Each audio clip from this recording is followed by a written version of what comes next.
নমস্কার, শুরু করছি প্যারালাল ঝলক। আপনাদের সাথে রয়েছি আমি উর্না। আপনারা এই প্রথম দেখছেন ডিজিটাল মিডিয়ায় বাংলায় খেলার খবরের বুলেটিন। ভারতীয় ও আন্তর্জাতিক ফুটবলের যাবতীয় খবর নিয়ে আপনাদের জন্য আমাদের বিশেষ সেগমেন্ট খেল সকার। কেভেন্টার নাকি ইস্টবেঙ্গলের স্পন্সর হতে চলেছে, এমনটাই এখন জোর আলোচনা। কেন এই আলোচনা? শনিবার ছিল পল্টু দাসের 24তম প্রয়াণ দিবস। ক্ষুদিরাম অনুশীলন কেন্দ্রে সেখানেই উপস্থিত ছিলেন কেভেন্টারের চেয়ারম্যান ও ডাইরেক্টর মায়ান জালাল। তাকে ইস্টবেঙ্গলের পক্ষ থেকে সংবর্ধনা দেওয়া হয়। দাবি করা হয় আগামী দিনে ইস্টবেঙ্গলের সদস্যপদ নাকি নিতে রাজি আছেন তিনি। ইতিমধ্যে হায়দ্রাবাদ এফসির প্রাক্তন কোচ থাংবই সিংটোকে নিয়ে মতানৈক্য দেখা দিয়েছে ইস্টবেঙ্গল ও বিনিয়োগকারী সংস্থার মধ্যে। বিনিয়োগকারী সংস্থা নাকি ইস্টবেঙ্গল কর্তাদের না জানিয়েই থাংবই সিংটোকে অস্কার ও বিনোর সঙ্গে জুড়ে দিতে চাইছে বর্তমান সিটিওকে ছেটে ফেলার জন্য। আর এতেই নাকি চটেছেন ইস্টবেঙ্গল কর্তারা, এমনটাই শোনা যাচ্ছে। আর সেই কারণেই কি কেভেন্টারকে এনে বিকল্প রাস্তা তৈরি রাখছেন ইস্টবেঙ্গল কর্তারা? প্রশ্ন কিন্তু থেকেই গেল। ইস্টবেঙ্গল কর্তাদের না জানিয়ে থংবই সিংটোকে কোচ হিসাবে অ্যাপয়েন্ট করেছে ইমামি। এতে বিরক্ত লাল হলুদ কর্তারা। থংবইয়ের কাজটা কি হবে সে বিষয়েও ঠিক জানেন না ইস্টবেঙ্গলের সর্বময় কর্তা দেবব্রত সরকার। থংবই নিয়ে তাকে প্রশ্ন করতেই নিতু সরকার যেন কিছুটা ইতস্তত হয়ে পড়লেন। বাংলার উন্নতি হলে দেশের উন্নতি হবে, দশের উন্নতি হবে। আমি সিংটো কি কাজ শুরু করে দিয়েছে মনে হয় না, আমি বলতে পারবো না।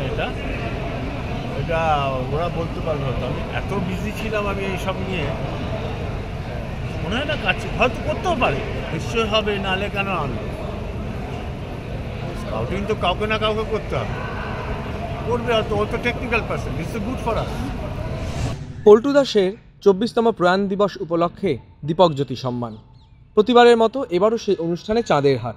ইস্টবেঙ্গল ক্লাবের প্রাণপুরুষ পল্টু দাস, তারই নামাঙ্কিত এই সম্মানে এদিন ভূষিত হলেন মমতা শঙ্কর, সব্যসাচী চক্রবর্তীরা। ইস্টবেঙ্গলের অতীতের তারকাদের সঙ্গে এদিন অনুষ্ঠানে জৌলুস আরও বাড়িয়েছিলেন বাইচুং ভুটিয়া এবং আয়াম বিজানের উপস্থিতি। এদিন সকলের মুখেই শুধু প্রিয় পল্টু দাসের স্মৃতিচারণ। মমতা শঙ্কর থেকে বাইচুং ভুটিয়া সকলেই প্রয়াত পল্টু দাসকে নিয়ে আবেগতাড়িত। এদিন সংবর্ধনা দেওয়া হলো কেভেন্টার্সের কর্ণধারকেও। একই সঙ্গে এই দিনেই তার সদস্য হওয়ার কথাও ঘোষণা করলেন শীর্ষকর্তা দেবব্রত সরকার। ওনাকে সদস্য পদ দেব এবং উনি সদস্য পদ নিতে ইচ্ছুক, সেটাই আপনাদের কাছে আমরা পরিবেশন করলাম। আগামী দিনে উনি আমাদের সদস্য হয়ে আমাদের এখানে আসবেন। আইএসএলে টানা ব্যর্থ ইস্টবেঙ্গল, স্বপ্ন দেখার কথা বলছেন লাল হলুদ কর্তা দেবব্রত সরকার। আশ্বাস দিচ্ছেন এই পরিস্থিতি কাটিয়ে উঠবেই ইস্টবেঙ্গল। সঙ্গে মোহনবাগানকেও খোঁচা দিয়ে রাখলেন ইস্টবেঙ্গল কর্তা দেবব্রত সরকার। পরিষ্কার কথাটা এটাই, এটা হবে ওটা হবে না, পরিকল্পনা করতে হবে, এগোতে হবে। তার জন্য সময় হয়তো লাগবে, বাট আমরা লক্ষ্যে পৌঁছাবো। নিরাশটাকেই আমি বিশ্বাস করি না। আমি মনে করি এটা প্রকৃতির নিয়ম। যুগের কখনো অবসান হয়, কখনো উত্থান হয়, কখনো নিম্নের দিকে থাকে, কখনো ঊর্ধ্বের দিকে থাকে। তাহলে তো ইস্টবেঙ্গল ক্লাব 1920 থেকে 105 সালে তো প্রত্যেক বছর এরকম যেত। তাই তো মোহনবাগান 70, 80, 90 আমাদের সাথে কটা ম্যাচ খেলে কত রেজাল্ট হয়েছে দেখলেই হয়। 70 দশকে তো মোহনবাগান ক্লাব 65-এর পর থেকে তো উঠেই যেত। তাহলে স্বপ্ন তো কখনো সফল হবে, কখনো ব্যর্থ হবে, এটা পৃথিবীর সবার নিয়ম। সেটা তার প্রত্যেকের ঘর থেকে শুরু, এটাই হবে। কোনো এক ব্যক্তি আমায় বলছিল ইস্টবেঙ্গল ক্লাবে কি আছে, ভাবলাম মোহনবাগান যদি 70, 80, 90-এ বেঁচে থাকতে পারে তাহলে ইস্টবেঙ্গলও এখন বেঁচে থাকবে এবং আগামী 100 বছর রাজ করবে। তো সময়ের অপেক্ষা থাকে, পরিকল্পনা করে এগোতে হবে, সেগুলোর দিকে আমরা নজর রাখছি। এগুলোর শেষ হয় না, এটা যুগ যুগ ধরে চলবে, হাজার হাজার বছর চলবে। ইস্টবেঙ্গলের অনুষ্ঠানে গিয়ে আইএসএল রেফারিং নিয়ে এবার মুখ খুললেন বাইচুং ভুটিয়া। তার মতে রেফারিংয়ের মান উন্নত করতে না পারলে ফুটবলের উন্নতি হবে না। বাইচুং বলেন শুধু ইস্টবেঙ্গলই নয়, আইএসএলে ভুল রেফারিংয়ের শিকার হচ্ছে সব ক্লাবই।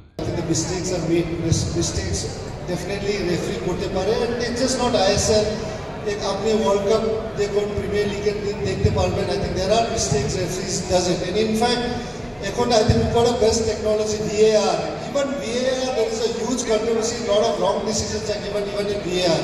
So I think yes, the referees in India should definitely improve because the standard of refereeing, I think, it's got huge potential for Indian referees to improve so that they can go on to referee in some of the Asia Cup and the World Cup. ইস্টবেঙ্গলের footballer recruit নিয়ে অসন্তুষ্ট ইস্টবেঙ্গল ক্লাবের সভাপতি মুরারিলাল লোহিয়া। তার দাবি এজেন্টরাই ডুবিয়েছে লাল হলুদকে, তাই ভুল থেকে শিক্ষা নিয়ে নতুন উদ্যমে দল গঠনের কথা বলছেন ইস্টবেঙ্গল সভাপতি। ওদের তো প্রবলেম, ও তো সেল করতে চায়, এজেন্টের প্রবলেম আছে, they want to sell the player, so they will always try that we can take the player. So there was mistakes happen, now it will not happen, that I can assure.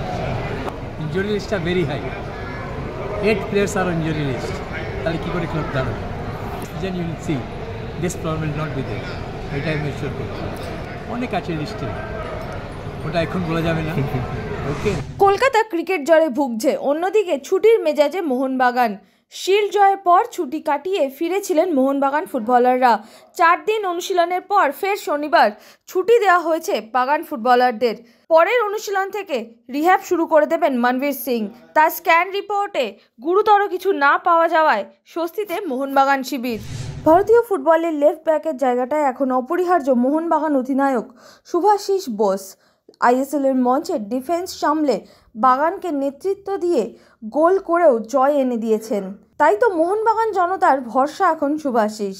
দেশের জার্সিতেও এখন left ব্যাকে অপরিহার্য তিনি। তাই তো টানা ওয়ার্কলোডের কারণে শুভাশিসের পর সাপোর্ট হিসেবে মেহতাব সিংকে নিতে চাইছে সুপার জায়ান্ট ম্যানেজমেন্ট। তবে প্রাক্তন ইস্টবেঙ্গল লেফট ব্যাক সৌমিক দেও মুগ্ধ শুভাশিসের খেলায়। পারফরমেন্স আমি দেখবো সব সময়, যে পারফরমেন্সটা আছে শুভাশিসের, যা ওর কনফিডেন্স লেভেলটা যে হাইয়ে আছে এখন, আমি মনে করি ওর পরিবর্তে এখন লেফট ব্যাক মোহনবাগানে হয়তো নেই, কাউকে রাইট ব্যাক হয়তো রাইট ব্যাককে লেফট ব্যাক খেলাতে পারে, কিন্তু ওর পারফরমেন্সই হচ্ছে শেষ কথা। ও যে ধারাবাহিকতা নিয়ে খেলছে এবং কন্টিনিউসলি ভালো খেলছে এবং আইএসএলে অনেকগুলো গোলও করেছে, সেসব দিক দিয়ে দেখতে গেলে ওকে বসানো তো খুবই টাফ, ওকে বসানো উচিত নয়। আমি যে কোনো কোচের ক্ষেত্রে একটা মাথায় ঘুরবে যে ওর পরিবর্তে যদি ও কোনো অ্যাবসেন্স হয়, আমি মনে করি যে কোচের একটা বিরাট চিন্তা হতে পারে যে কাকে খেলানো হতে পারে ওই জায়গায়, কে সুইটেবল হতে পারে ওই পজিশনটায়। কিন্তু ওভারঅল দেখতে গেলে তুমি মোহনবাগানে কিন্তু সেরকম এখনো পর্যন্ত লেফট ব্যাক সেরকম পর্যায়ে নেই যে ওর মতন ধারাবাহিকতা কেউ দেখাতে পেরেছে। কেউ হয়তো রাইট ব্যাকের প্লেয়ার মোহনবাগানে লেফট ব্যাকে খেলেছিল, শুভাশিস হয়তো লাস্ট ম্যাচ একটা ম্যাচ একটা অ্যাবসেন্ট ছিল হলুদ কার্ডের জন্য। সেই সময়টা আমি দেখেছিলাম যে আশিস রায় যতদূর সম্ভব খেলেছিল, নাহলে খেলেছিল, আমার মনে নেই অতটা। কিন্তু ওর দেখো, ওর যা ধারাবাহিকতা এখন যা মোহনবাগানের, ওই আসা উচিত প্রথম ফার্স্ট টিমে এবং ওই ধারাবাহিকতা নিয়েই খেলতে পারে। কোচ পেদ্রো বেনালির সঙ্গে 2 বছরের চুক্তি বাড়ালো নর্থ ইস্ট ইউনাইটেড। তার হাত ধরে এই মরশুমে ডুরান্ড কাপ জিতেছে তারা। পাশাপাশি আইএসএলেও নর্থ ইস্টকে সুপার 6-এ তুলেছেন তিনি। তাই বেনালির ওপর আরও ভরসা রাখছে নর্থ ইস্ট। চোট পেয়ে ভারতীয় দল থেকে ছিটকে গেছেন ব্র্যান্ডন ফার্নান্ডেজ আর মনবীর সিং। বাংলাদেশ ম্যাচের জন্য তাদের রিপ্লেসমেন্ট নিয়ে নিল মানলো। মনবীর জাতীয় শিবিরে চোট পেয়েছিলেন, তার পরিবর্তন হিসেবে বহু বছর পর আবার জাতীয় দলে সুযোগ পেলেন উদান্ত সিং। আর ব্র্যান্ডন মালদ্বীপ ম্যাচে চোট পাওয়ায় বাংলাদেশ ম্যাচে তাকে পাওয়া যাবে না। এবার ভারতীয় কোচ তাদের দ্বিতীয় রিপ্লেসমেন্ট হিসাবে শিলংয়ে ডেকে নিলেন ম্যাকারটন লুইস নিক্সনকে। 25 তারিখ বাংলাদেশের বিরুদ্ধে খেলতে নামছে ভারত। তার আগে জাতীয় দলের কোচ মানলোর ভিশন নিয়ে প্রশ্ন তুলেন ভারতীয় ফুটবলের আইকন বাইচুং ভুটিয়া। তরুণ প্রজন্মকে সুযোগ না দিয়ে কেন আবার অবসর ভাঙিয়ে ফিরিয়ে আনা হলো, শুনে কে? কোচের এই সিদ্ধান্তে বিরক্ত Baichung Bhutia. For Indian football, I don't think it's a great thing for us to depend on Sunil after his retirement. But obviously, it's a personal decision of coach and the player. At the moment, I think there is a pressure to the coach because the national team is not won entire last 2024. So I can understand his side of view.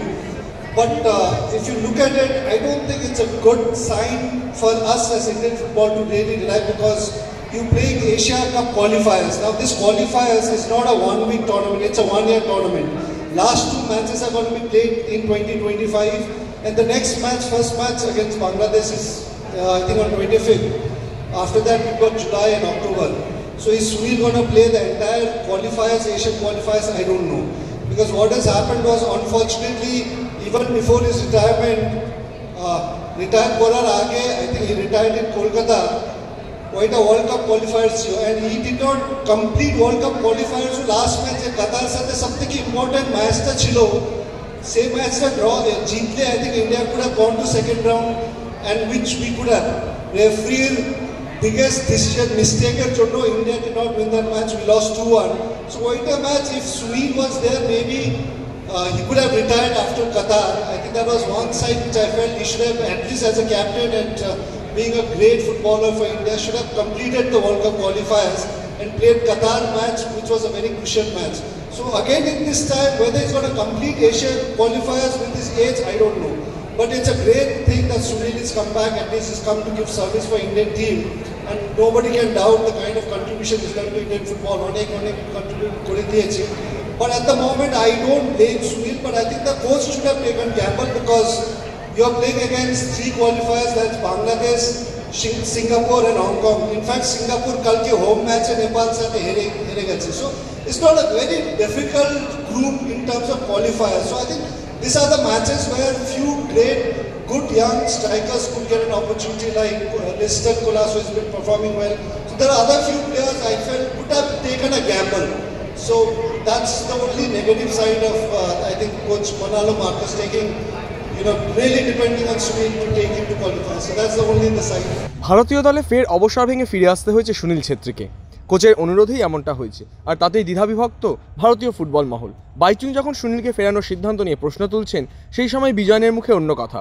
এই সিদ্ধান্তকে খানিকটা সমর্থনই করছেন তিনি। उसका देखना अभी retired के बाद में आईएसएल में टॉप स्कोर रहे इंडियन प्लेयर्स में वापस क्यों नहीं तो लेना तो अच्छा था, वो भी अच्छा खेलते हैं। ऐसे मेरा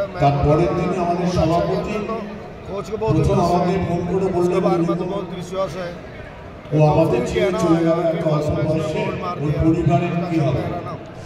রিয়াল কাশ্মীরের কাছে হেরে আই লিগ থেকে রেলিগেট হয়ে গেল দিল্লি এফসি। শনিবার মহিলপুর ফুটবল স্টেডিয়ামে রিয়াল কাশ্মীর দিল্লি এফসিকে 2-1 গোলে হারিয়েছে। প্রথমার্ধে 2-0 গোলে এগিয়েই বিরতিতে গেছিল কাশ্মীর। দ্বিতীয়ার্ধের শুরুতেই দিল্লির হয়ে পেনাল্টি থেকে গোল করেন হৃদয় জৈন। 1 গোল শোধ করলেও দ্বিতীয় গোলটি করতে পারেনি দিল্লি, ফলে ফের রেলিগেশনে চলে গেল তারা। 2026-এর দক্ষিণ আমেরিকা বিশ্বকাপ কোয়ালিফায়ারে শুক্রবার জিতল আর্জেন্টিনা। উরুগুয়েকে 1 গোলে হারালো তারা। গোল করেছেন থিয়াগো আলমাডা। এই ম্যাচে আর্জেন্টিনা পায়নি লিওনেল মেসি ও লাউতারো মার্টিনেজকে। 13 ম্যাচে 28 পয়েন্ট অর্জন করা আর্জেন্টিনা মঙ্গলবার ব্রাজিলের বিরুদ্ধে ঘরের মাঠে ড্র করলেই কিন্তু মূল পর্বে চলে যাওয়া তাদের নিশ্চিত হয়ে যাবে। ব্রাজিলের বিরুদ্ধে শেষবারও মার্কানায় আর্জেন্টিনা 1 গোলে জিতেছিল। বিশ্বকাপের বাছাই পর্বে আলবেনিয়াকে 2-0 গোলে হারিয়েছে ইংল্যান্ড। মাইলস লেভিস কেলি ও হ্যারি কেনের গোলে সহজ ম্যাচ জেতে ব্রিটিশরা। এদিকে 5 ম্যাচ পর অবশেষে জয়ে ফিরেছে পোল্যান্ড। রবার্ট লেভানডস্কির একমাত্র গোলে লিথুয়ানিয়াকে 1-0 ব্যবধানে হারিয়ে পোলিশরা শুরু করেছে বিশ্বকাপ বাছাই অভিযান। বিশ্বজুড়ে 22 গজের নানান রকম খবর, ক্রিকেটের সেই সমস্ত খবর নিয়ে আমাদের বিশেষ সেগমেন্ট লীগ ছক্কা।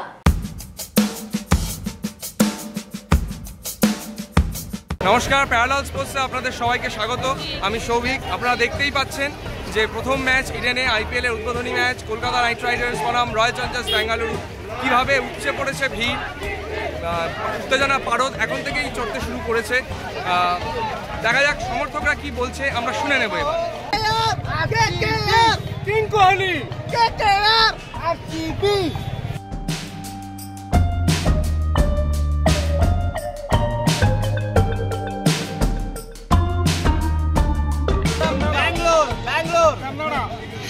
Bengaluru, Isala Cup namde. Cheer for RCB. Cheer for RCB. Isala Cup RCB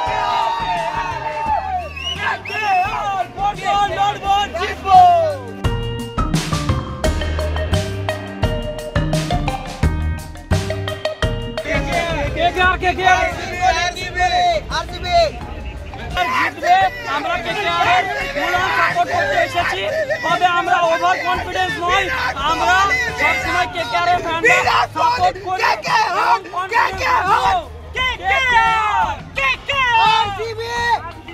Knight Riders are like reigning champs, and this is like opening the game of the season.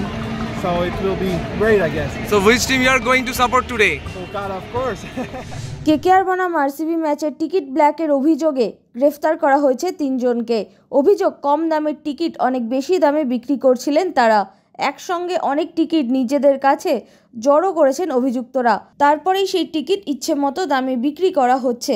Girish park থানা এবং new market থানায় দায়ের করা অভিযোগের ভিত্তিতে এই 3 জনকে গ্রেফতার করা হয়েছে। অধিনায়ককে হোটেলে রেখেই নাকি মাঠের উদ্দেশ্যে রওনা দিয়েছে কলকাতা নাইট রাইডার্সের টিম বাস। তাই হোটেল থেকে দৌড়ে বাস ধরতে যাচ্ছেন কেকেআরের নতুন অধিনায়ক অজিঙ্ক্য রাহানে। শনিবার সোশ্যাল মিডিয়ায় এই ভিডিও ভাইরাল। দৌড়ে ভিডিওটিতে দেখা গেছে কলকাতার জার্সি পরে রয়েছেন তিনি, হাতে রয়েছে একটি ব্যাট এবং কাঁধে রয়েছে ব্যাগ। ভিডিওটিতে দাবি করা হয়েছে যে দলের বাস রাহানেকে রেখেই চলে যাচ্ছিল। রবিবার বিকেলে রয়েছে হায়দ্রাবাদ ও রাজস্থানের ম্যাচ। এই ম্যাচে রাজস্থানের নিয়মিত অধিনায়ক সঞ্জু স্যামসন নেতৃত্ব দেবেন না। তার পরিবর্তে এই ম্যাচে পিঙ্ক আর্মির ব্যাটন সামলাবেন রিয়ান পরাগ। তাই সুবিধে পেতে পারে সানরাইজার্স হায়দ্রাবাদ। তাদের দলের অধিনায়ক অভিজ্ঞ প্যাট কামিন্স। রিয়ান পরাগের অধিনায়কত্বের অভিজ্ঞতা প্রায় নেই বললেই চলে, তাই সমস্যায় পড়তে পারেন তিনি। শুধু তাই নয়, হায়দ্রাবাদ দলে রয়েছেন ট্রেভিস হেড, হেনরিক ক্লাসেনের মতো পাওয়ার হিটাররা। তারাও সমস্যায় ফেলতে পারে রাজস্থান রয়্যালসকে। রবিবার সন্ধ্যায় ব্লকবাস্টার ম্যাচ ধোনি বনাম রোহিত, চেন্নাই বনাম মুম্বাই। ম্যাচ মানেই বাড়তি উন্মাদনা। এই ম্যাচের আগেই নেটে শটের বন্যা বইয়ে দিচ্ছেন MS ধোনি। বয়স 43 পেরিয়েছে, তবে তাকে দেখে মনে হচ্ছে না। স্পিনারদের বিরুদ্ধে স্টেপ আউট করে ছক্কা থেকে কভারের ওপর দিয়ে জোরালো শট সবই দেখা গেল। আর 43-এর ধোনির রেঞ্জ হিটিং তাড়িয়ে তাড়িয়ে উপভোগ করলেন CSK নেটে উপস্থিত রবীন্দ্র জাদেজারা। অন্যদিকে সদ্য চ্যাম্পিয়ন্স ট্রফি জিতে ফিরেছেন রোহিত হার্দিকরা। সেই ছন্দ নিয়েই তারা চেন্নাইয়ের বিরুদ্ধে খেলতে নামবেন। আশা করা যায় রবিবার আরও একটি হাড্ডাহাড্ডি ম্যাচ হতে চলেছে। ইন্টারন্যাশনাল মাস্টার্স ক্রিকেট লিগে 52 বছরের সচিন তেন্ডুলকর যেন আগের চেয়েও বেশি সম্মোহিত। ওই লিগেই খেলেছেন ভারতের প্রাক্তন বিশ্বকাপজয়ী অলরাউন্ডার যুবরাজ সিং। তার মতে 52 বছর বয়সেও সচিন ব্যাট করছেন 35-এর মতো। সম্প্রতি ENI-কে দেওয়া সাক্ষাৎকারে এমনই জানিয়েছেন যুবরাজ। পাশাপাশি তিনি জানিয়েছেন তার এখন ভাবনা নতুন রান্নাঘর নিয়ে। KOCA, যার পুরো নাম কিচেন অফ সেলিব্রেটরি আর্টস, চালু হয়েছে সম্প্রতি। বিভিন্ন স্বাদের রকমারি খাবার তৈরি হচ্ছে, কিন্তু যুবরাজের মতে প্রত্যেকটা খাবারই তৈরি করা হচ্ছে স্বাস্থ্যের দিকে নজর রেখে। বর্তমান জাতীয় ক্রিকেট দলকেও আমন্ত্রণ জানানোর ইচ্ছে রয়েছে তার। ফুটবল ক্রিকেটের বাইরেও খেলার দুনিয়ায় রয়েছে আরো নানা রকমের খবর, আর সেই সব খেলার খবর নিয়ে আমাদের বিশেষ সেগমেন্ট উইং প্লে। প্রয়াত হলেন কিংবদন্তি হেভিওয়েট বক্সার জর্জ ফোরম্যান। পরিবারের পক্ষ থেকে জানানো হয়েছে তার বয়স হয়েছিল 76। বক্সিং জগতে তাকে ডাকা হতো বিগ জর্জ বলে। আর এক কিংবদন্তি মোহাম্মদ আলীর বিরুদ্ধে 1974-এ তার লড়াই রাম্বেল ইন দ্য জঙ্গল রূপকথার পর্যায়ে পৌঁছে গিয়েছিল। তার আর এক অমর কীর্তি 1968-র অলিম্পিক্সে সোনা জয়ের 21 বছর পর 45 বছর বয়সে বিশ্ব চ্যাম্পিয়ন হয়েছিলেন। বিশ্ব বক্সিং চ্যাম্পিয়নশিপের ইতিহাসে সবচেয়ে বেশি বয়সে খেতাব জয়ের কীর্তি। সময় ভালো যাচ্ছে না কার্লোস আলকারাজের। এবার মায়ামি ওপেন থেকেও হেরে বিদায় নিলেন তিনি। ডেভিড গফিনের কাছে দ্বিতীয় রাউন্ডে হেরে যান আলকারাজ। ম্যাচের ফলাফল 5-7, 6-4, 6-3। 2 ঘন্টা 18 মিনিট লড়াই করে হার স্বীকার করেন বিশ্বের 3 নম্বর টেনিস তারকা কার্লোস আলকারাজ। খেলার দুনিয়ায় শোনা যায় নানা রকমের মন্তব্য, আর সেই সব মন্তব্যের কোলাজ নিয়ে আমাদের বিশেষ সেগমেন্ট থ্রো ইন। আমি কি সন্তুষ্ট না হয়ে পারি? শুধু জয়ের জন্য নয়, বরং ছেলেরা যেভাবে খেলেছে তার জন্য। আমরা পরিপূর্ণ একটা ম্যাচ খেলতে পেরেছি, চাপ সয়ে নিতে পেরেছি। যখন আক্রমণাত্মক খেলার দরকার ছিল খেলেছি, যখন রক্ষণাত্মক দরকার ছিল সেটাও খেলেছি। আমরা সবাই জানি ভারত বনাম পাকিস্তান ম্যাচের চাহিদা কত বেশি, তাই ভারত পাকিস্তানে খেলতে না আসায় আমাদের আর্থিক ক্ষতি হয়েছে। কিন্তু আমাদের যা ক্ষতি হয়েছে তার থেকে অনেক বেশি ক্ষতি হবে ভারতের। প্যারালাল ঝলক আজ এ পর্যন্তই। খেলার দুনিয়ার সেরা প্যাকেজ নিয়ে দেখতে থাকুন প্যারালাল ঝলক প্রতিদিন রাত 10টায়।